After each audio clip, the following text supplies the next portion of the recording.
The reality is the pandemic really helped me cement that. They had to figure out how to work out at home, and they didn't have a gym anymore. If you woke up and just did randomized stuff in the morning for an hour and actually went at it hard and did that at night, you'd be one of the fittest people on the planet. That's just a fact. I believe in supplements that increase your health, because on a platform of health, then performance will go through the roof. The best marketing on the planet is to just become as famous as Men's Health did vote me one of the 100 fittest people to walk the earth, so I had to Google what that meant. I assume it's anyone that ever set foot on Earth, so it would include Jesus, Thor, Zeus, Hercules, Achilles, Perseus. So, you could put a whole bunch of people on this list, and I'm fucking top 100. So, hey guys, what's up? Welcome to the latest edition of the Radcast. We're getting fit today, folks. I'm joined by Bobby Maximus, fitness expert, author, speaker. Just a badass, rad-ass dude. What's up, Bobby? How you doing today? I'm great, man. Really appreciate you joining us. Yeah, thank you for having me on. Yeah, I followed your story online, saw you. I was like, I want to talk to that dude. He just seems like you motivate people. You're in fitness, two things I'm into, and he just seems like a real fucking dude. That's what I try to be. Well, Bobby, I know you've got a lot. Your Men's Health, you write, speak. Do you do a lot of things that are out there and everybody could find? We'll tell everybody where to find you here as we roll into the podcast. But let's start with just kind of your story, man. Let's start with your background, and we can take it from there. Yeah, so I always joke that I'm a 7-year-old with a credit card, and I say that because I'm basically living a dream come true. If you would have asked me 20 years ago if I would be doing what I am now, I would have told you it's not possible. But through a series of fortunate events, I guess, and the way the world's unfolded, frankly, like Instagram's helped me a lot. Facebook has helped me a lot. Got to give a shout out to MySpace back in the day, helped me a lot. Like build a platform to where I am now. I grew up in a very blue collar environment. My dad drove a train for a living. My mom was a nurse in a small town, lived in a town of about 1,800 people, grew up very humbly. We didn't have a lot. And I think that, most people in my town grow up to work in a mine or work on the railway. It's just what people do. And I was bullied fairly heavily until I was 15, 16 years old. It culminated for me in an incident where 4 kids beat me up and broke my collarbone. And it left me kind of scared and feeling helpless. And listen, the bullying thing, I kind of go back and forth on it because every kid gets bullied. Every kid gets called names. The most popular guy in school gets teased. It happens. I was getting my underwear ripped out, punched in the face, marker drawn on me on the bus rides. It was pretty intense at times. Anyway, when that collarbone broke, something snapped inside me. I didn't want that to happen anymore. Started trying out for sports teams, could not make the basketball team, could not make the football team, could not make the soccer team. I couldn't skate, couldn't play hockey. But the wrestling team didn't have cuts, so I started wrestling. And my first year, I lost every match. It was about 40 matches. I was 0-40. My second year, I won 1 out of probably 40 matches. I wasn't really off to a great start. And I kind of limped my way into the weight room. Oh, good, Jax. There's my little guy. Now I'm busy being a dad. Hey, your dad, too. I should have put that, too. Dad. Yeah, professional dad. Yes. But I limped into the weight room, got pinned under a 45-pound barbell, but I knew I had to get stronger, so I just kept trying. There were some older kids there that, I wasn't on their radar to bully. I was in grade 10, 11 at that point. They were senior grades, and they just kind of helped me. Started to figure stuff out. And then I started getting stronger. And then as I started to get stronger, my confidence improved. As my confidence improved, I actually started to win wrestling matches, and I won more than I lost. And basically in a transformation from grade 10 till, this will sound funny, in Ontario, Canada, we had grade 13. So it wasn't just grades 9 to 12. You had this 13 that was after 12 that was like a pre-college year, if you will.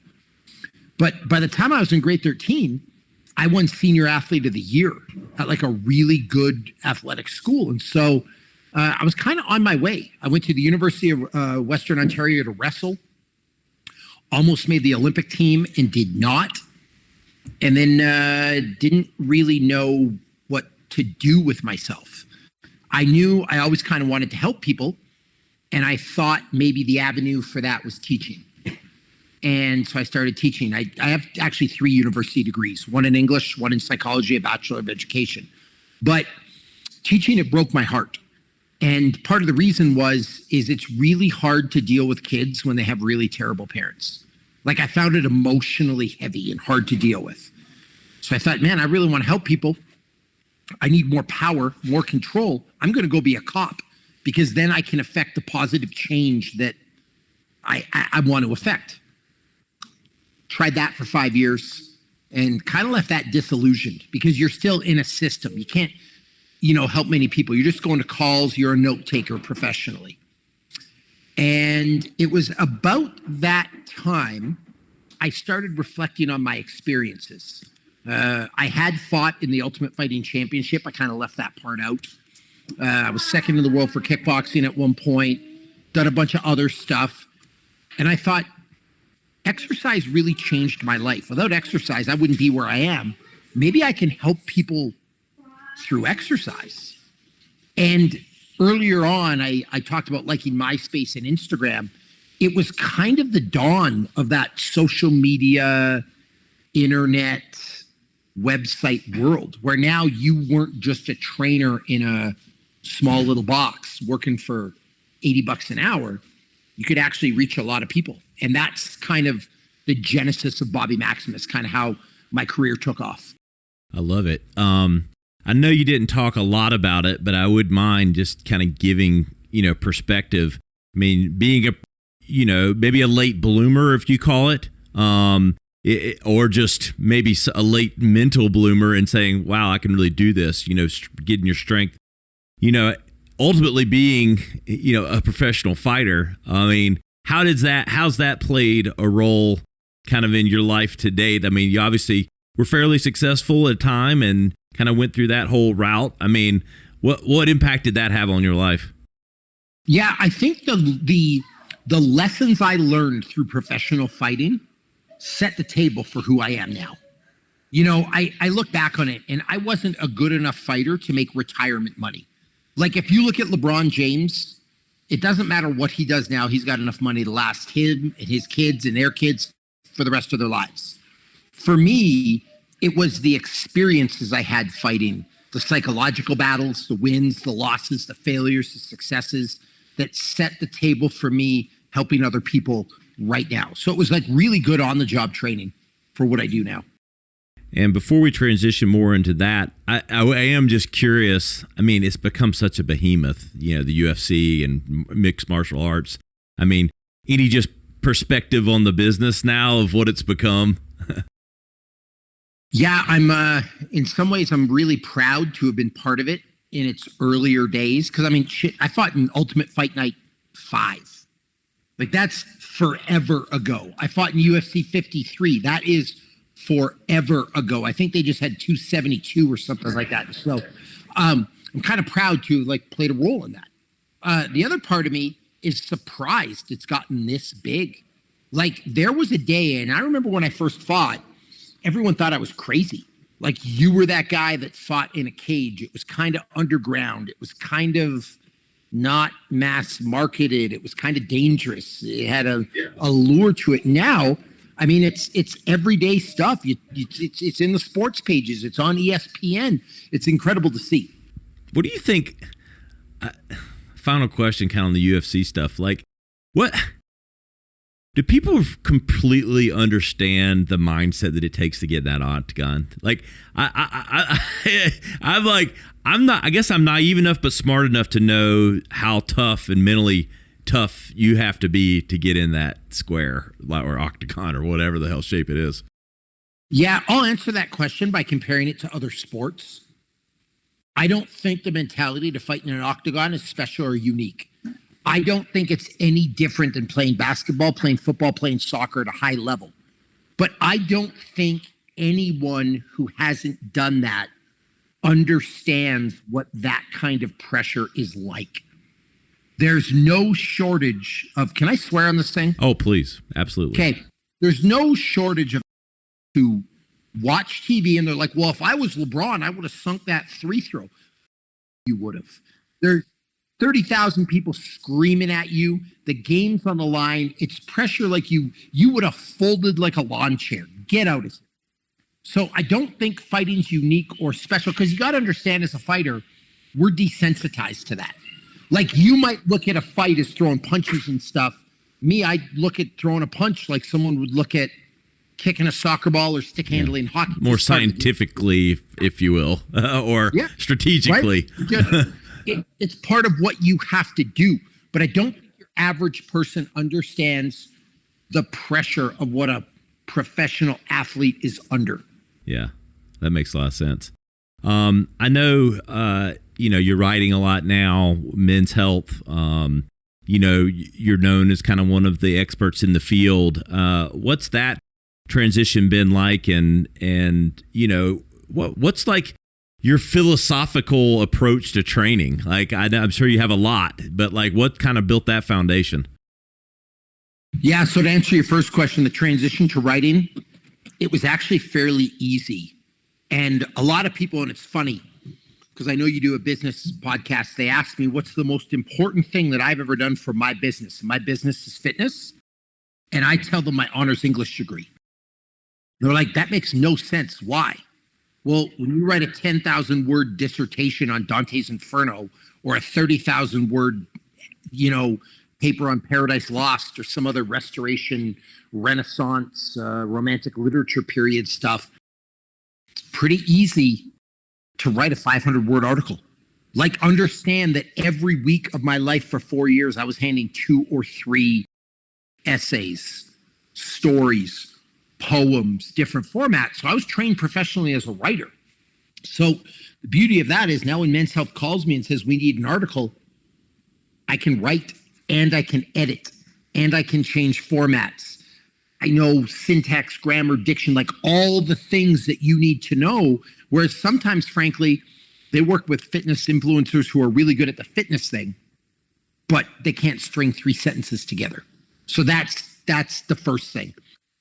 The second thing is, my philosophy with fitness is to make it simple, because it doesn't need to be complicated. There's all these people out there that do all these complicated, convoluted things. It's inaccessible to people, so it doesn't help them. And it's not realistic for normal people, so it doesn't help them. So my goal is to kind of inspire and help as many people as possible. So I like to keep it relatively simple. I've seen some of your, like, to that point, a lot of body weight type things, and you have spoken about that. I mean, is that part of the foundation of simplicity of what you can get done without a lot of complex machines? Yeah, and that really got cemented during, I don't even know if I can mention it on the show, the big thing that's been happening in the world the last couple of years. You can mention, Bobby. We're the Radcast, brother. You can talk about anything. I don't know. There's evil people that shadow ban you, and you get dropped to the bottom of Apple right quick. But don't do that. Don't say anything that will make that happen. But you can talk. Yeah. We can use terminology.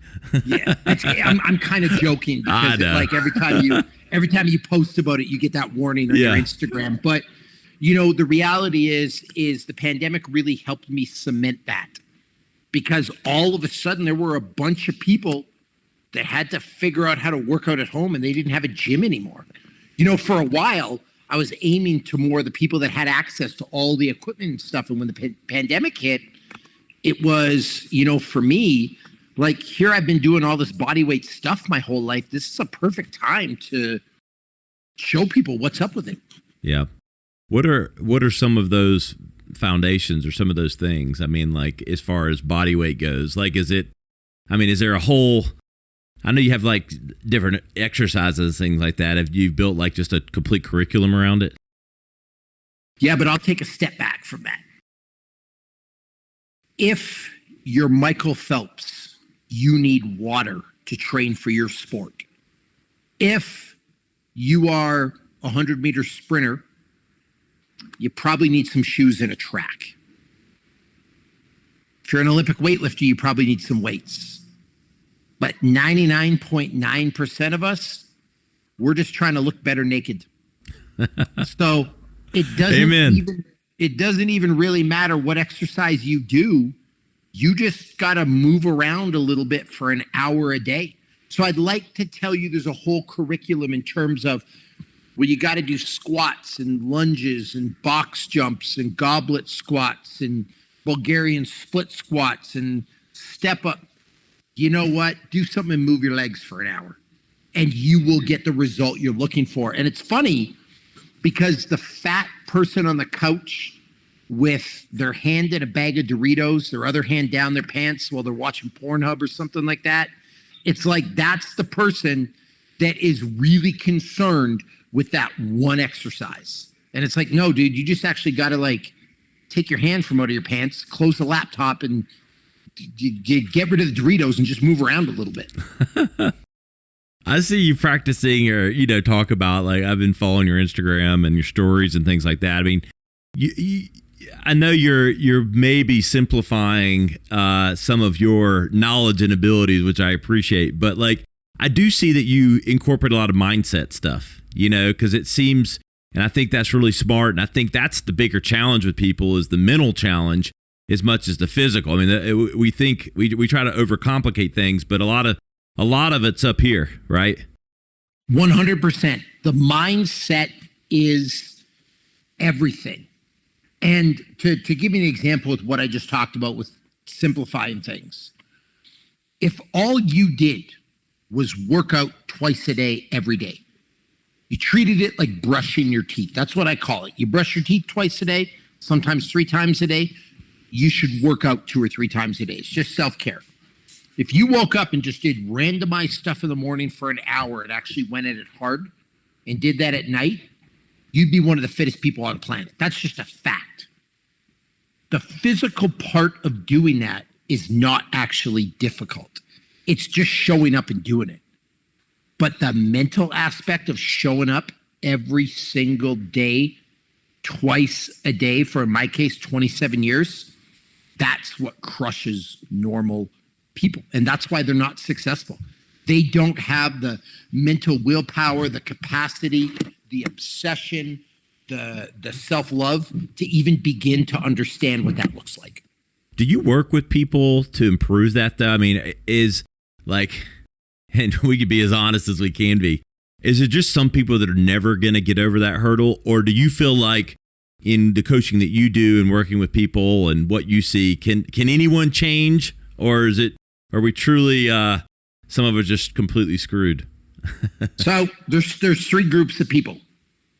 Out of 100 people, there are 10 who just do the right thing all the time. It's probably actually less than 10. It's probably 1 or 2, but just are wired for success. And they want to be excellent in every area of their lives. Think of like Tony Robbins, for example. The dude's into fitness, the dude's into cold plunges, the dude's into helping people. Like he's just a high achiever across the board and teaches high achievers. Might actually be 0.01 out of 100. Then on the other hand, you probably have 10 or 20 people that will never accomplish anything and they are beyond help. Then there's a whole bunch of people in the middle and they can go either way depending who they're exposed to, who they're around, what hand life deals them. I think they can be influenced by a multitude of factors. Do you work with a lot of those people? And there are certain, are there, again, techniques you do for the mental side, when you're working with people? No, absolutely. And it's funny, most of the people I work with are actually not professional athletes. They're what I call your standard corporate athlete. I want to get better at sales at Adobe. I want to become one of the top 50 executives in Europe. I would like to become the CMO of my company instead of just working there. I'd like to climb the corporate ladder. I'd like to get better at podcasting.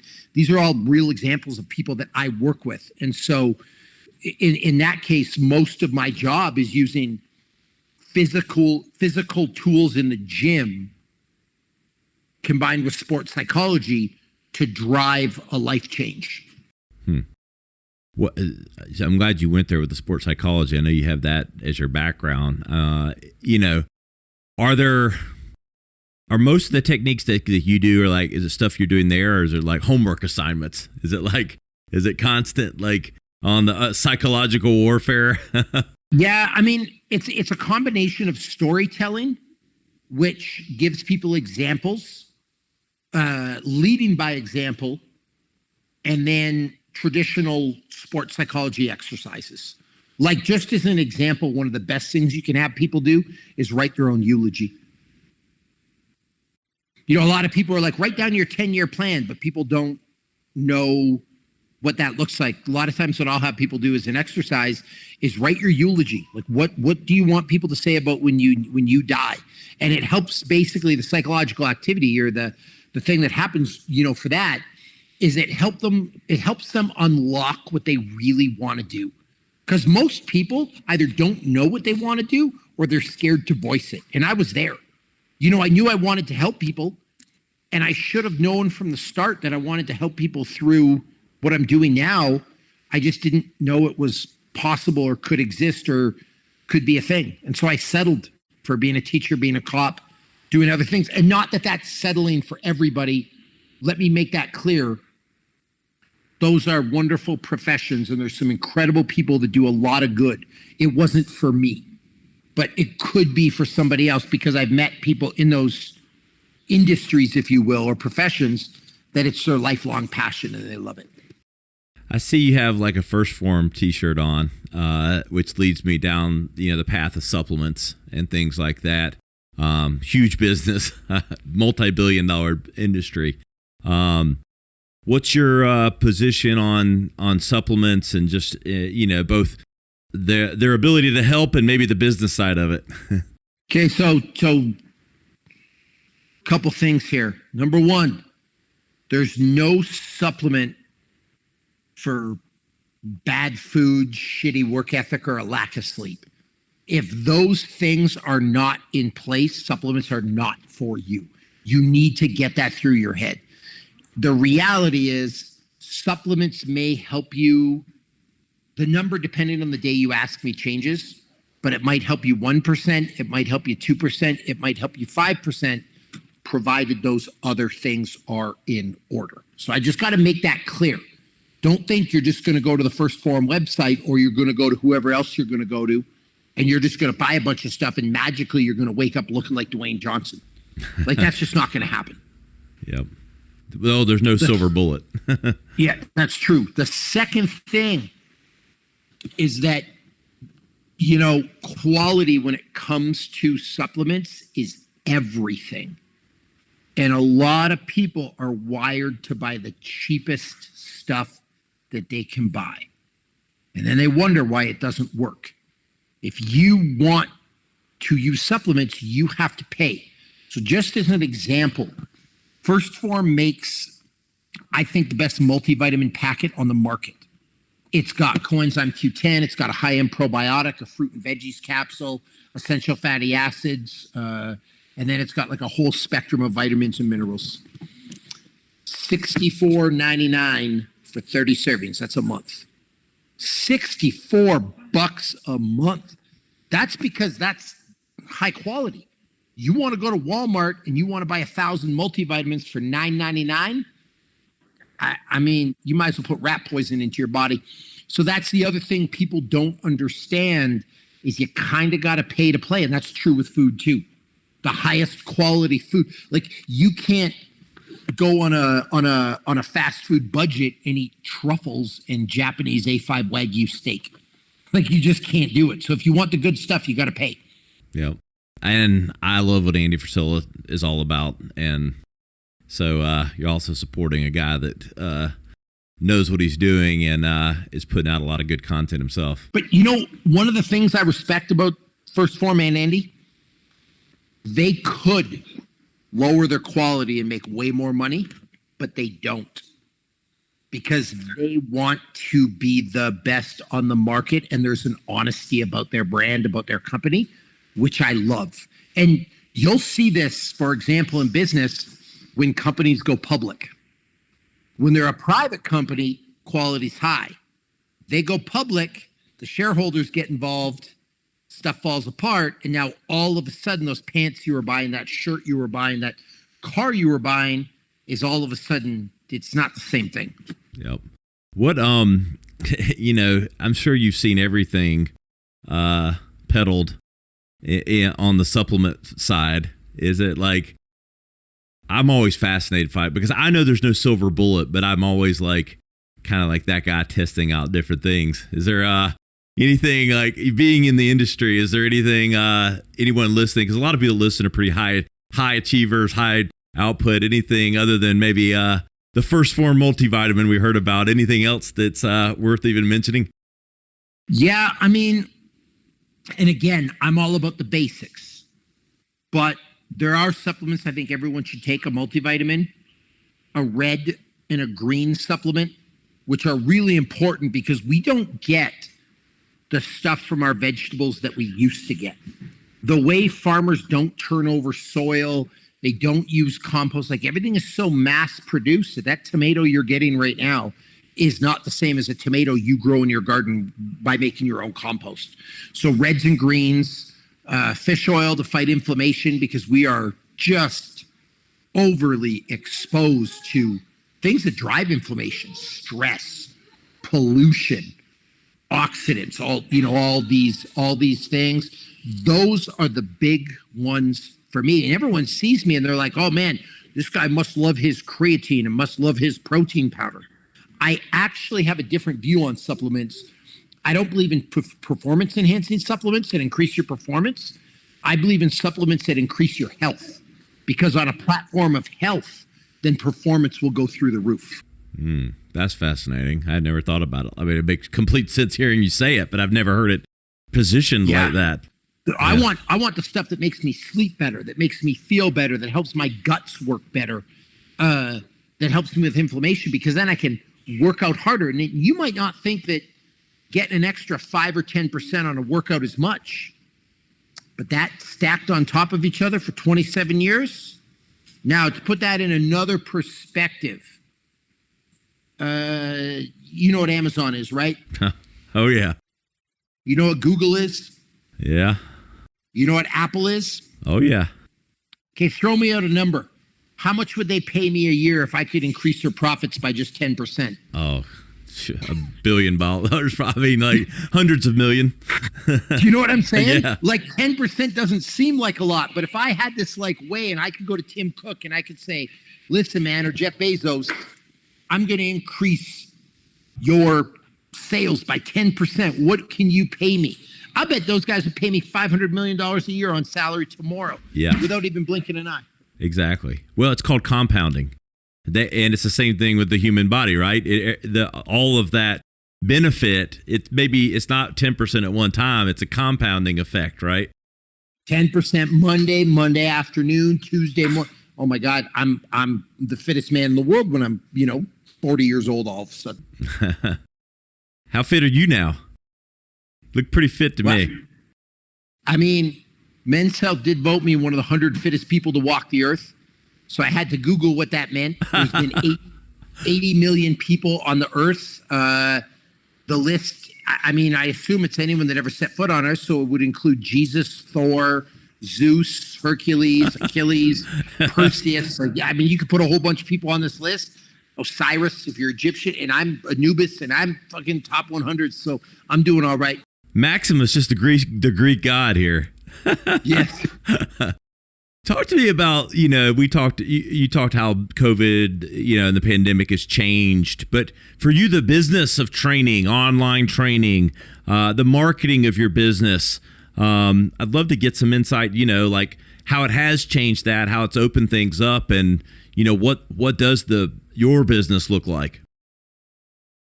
Yeah. So in terms of my business as a whole, my goal is to be as authentic as humanly possible. I'm a real person and I want to humanize myself to show you guys that I have the same struggles that other people do. Like you've heard him in the podcast, my little dude. I'm a dad. I watch my kids most of the day. I got landscaping going on in the backyard right now. I got to do emails. I don't just work out in a gym all day. And I think for a while, that's how the fitness industry was marketed. Like anyone who was fit was this vision of perfection that just didn't have a real life, that only ate broccoli and chicken breast and just worked out like a machine all day. Kind of like Ivan Drago from Rocky IV.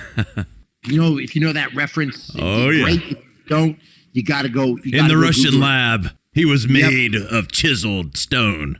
But that's not how it is. Like, we all have real lives. And so where the pandemic changed stuff for me is I've always prided myself on being authentic in exercise. But before that, I don't know if I was hesitant, but I didn't think that my personal life necessarily belonged as much as it did. And then during the pandemic, there was all kinds of people that were working from home. They're doing Zoom interviews with no pants on, just like dressed from the waist up. They got their kids, they're dealing with the stuff. And I thought I should really show people these other aspects of my life because it's completely relatable and it will help people a lot more. How do you do most of your marketing? What's your I know you said Instagram's big. Is there other things that you utilize? Social media is the big one. That's huge for me, Instagram being the biggest. And it's interesting with social media because different people, some people do better on Twitter, some people do better on Instagram, some people do better on Facebook. I'm an Instagram guy. I love Instagram and it works the best for me. I do email probably about once a week. I have an email base website. And then the whole thing with marketing, and I'll say this as bluntly as possible, the best marketing on the planet is to just become as famous as just yes. Facts. Like, here I am putting out all this content. It's great stuff. I'm writing for Men's Health. I'm doing emails. I teach seminars, blah, blah, blah, blah, blah. And I have a fair size following. If I could become a movie star, oh my God, I would have 30 million followers. And so one of the big things with marketing is like driving that fame. And what we've seen people do, let me tell you about Kylie Jenner. Talk about her a lot. And I love the Kardashians from a business sense. Last year, Forbes released their list of the highest independent earners or individual earners on the planet. Kylie Jenner was number one. She made more than 2, 3, 4, and 5 combined. And we're talking people like Rihanna, who's worth 1.7 billion from cosmetics. She was able to parlay her fame into other things. And when you look at the playbook for the Kardashians, and by the way, they wrote the playbook, whatever you want to say about them, because they went from, there was a stat I saw, Kim, like 12 years ago or whatever, was worth $4 million. She was like 1.2 billion now. They've turned their fame into tequila, cosmetics, skincare, clothing, food, water, and they're killing it. And so that's the best marketing going. Attention is currency. That's what Yep. I preach it all the time. You got to have attention to scale anything. And Yeah, so imagine how many workout programs the Bobby Maximus could sell if he was starred in movies like The Rock. And by the way, The Rock's another guy. I'm not saying he's copying the Kardashians playbook, but it's been laid out. He's got his tequila now, the highest selling spirit in its first year in history. Because he's got the network from the movies. He's got his Project Rock stuff. He's got his Zoa energy drink that he partnered with. I think it's Molson's Coors they're like a minority stakeholder and doing all the distribution. Like, brilliant. He's not signing deals with other people. He's like, I'm gonna make this myself and use my network because he's got a captive audience. What's his captive audience worth? Like an account that's got 190 million followers. What's that worth to advertisers?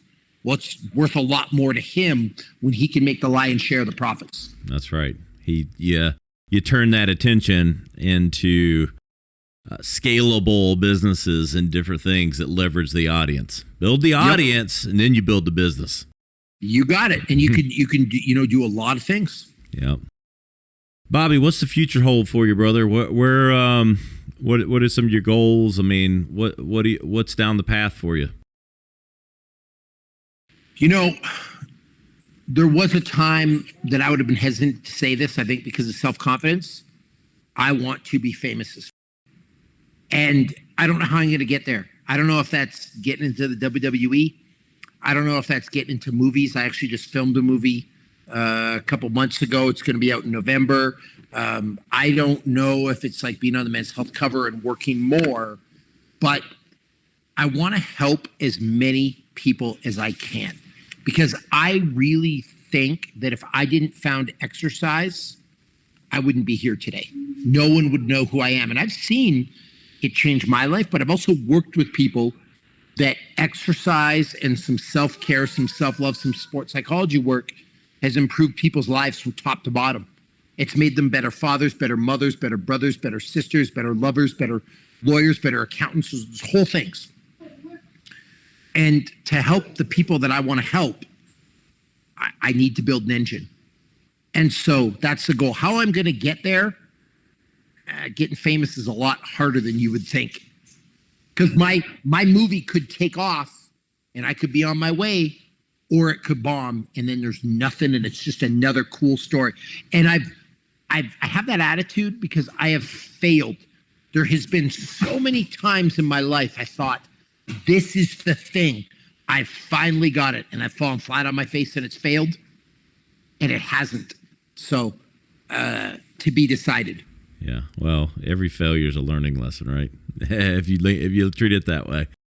Cool, man. Where can everybody keep up with you? All things Bobby Maximus and the path to fame. So yeah, I mean, there's two basic ways. One, if you punch Bobby Maximus into anything, Google, is Bing still a thing? I never hear Bing anymore. There was commercials for a while, but you could put it it's where we hide dead bodies. Okay, you can put it into the Google, you can put it into the Bing, the Facebook, the Instagram. You will find me. The second way, which I really don't advise people to do, is go in your bathroom at midnight, turn the lights off, and say Bobby Maximus 5 times into the mirror. But I can't guarantee you're going to like that outcome. So don't do that. Just type in Bobby to a computer. Bobby Candyman Maximus. You know, I gotta reference that movie. There's like a Candyman remake that's coming out, and that original movie scared me so bad when I was younger. I can't. I'm kind of curious about it, but I don't know if I can watch it. It had just enough realness that you're like, maybe that could be. I don't know. Like, it scared the crap out of me too. I think we're close to the same age. It was. I think it's one of the most like underrated horror films of all time. Like, it is genuinely, this Saw franchise. It's kind of gory and kind of shocking, but it's not scary.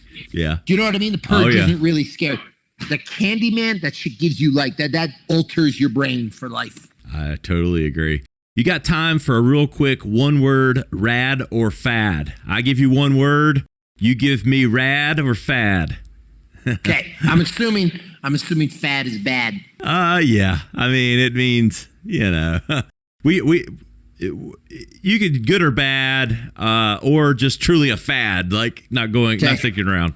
Some of these should be, some of them have been around and probably way past fad stage, but you get the premise. Rad or fad with Bobby Maximus. First, Conor McGregor. Rad. Agreed. TikTok. Fad. Oh, okay.